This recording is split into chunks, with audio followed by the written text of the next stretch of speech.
New legislation concerning emission regulations is strict. Local laws enforce emission regulations either at the point of entry into the market or at the point of sale. Market surveillance by regulatory authorities is becoming more common. In this schematic, you can identify which trucks have to comply at what moment in time with the new emission regulations. Trucks with engines rated from 56 kilowatts to 74 kilowatts are affected by the new Stage 3B emission regulations in 2012. Trucks with engines rated from 37 kilowatts to 55 kilowatts have to comply with Stage 3B in 2013. A proper method to reduce emissions is the use of an after-treatment system like the diesel particulate filter, DPF. Soot is trapped in the filter and is then regenerated inside the filter. Through the process of regeneration, the soot is burnt in the filter. Regeneration starts automatically and can be triggered in 3 ways.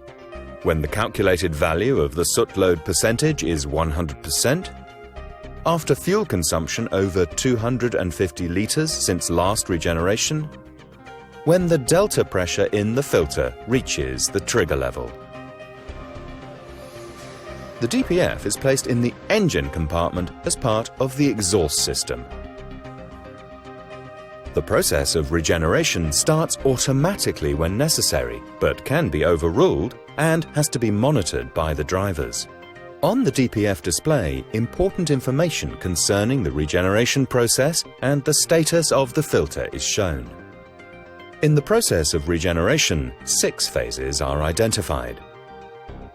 Phase 0, the display shows bars indicating the level of the soot in the filter. Phase 1, the soot level is 100%. This level is based on the parameters that were described before. Calculated value of soot percentage 100%, fuel consumption over 250 litres since last regeneration, delta pressure reaches trigger level. When one of these parameters or a combination is triggered, automatic active regeneration starts. Post-injection is used to generate a higher temperature within the DPF so the soot can be burnt. Phase 2. If the active regeneration has not lowered the soot level by the required amount after 30 minutes, a parked manual regeneration is made available. The active regeneration will continue and truck operation is not affected when the parked regeneration is made available. In this phase, the soot level has still no effect on truck performance. If the operator wants to perform a manual parked regeneration, the engine has to be at idle, the transmission in neutral and the park brake on. Then the regeneration button at the bottom right of the display has to be pushed. If the parked regeneration process is initiated before the engine has warmed up properly, the engine warming up icon is shown on the screen until operating temperature is reached. Only then the parked regeneration can begin. The operator manual icon is shown for 3 seconds if the operator starts a parked regeneration when the truck is not in the correct state. For instance, when the park brake is not on or the transmission not in neutral. Phase 3. The LED on top of the display starts blinking and the icon of 100% soot with the active regeneration icon remains visible on the screen. Active regeneration is no longer available, only parked regeneration is possible. The max engine power is reduced to 1,600 RPM and the torque derates to 50%. On the dashboard, the fault code 3701-15 is shown.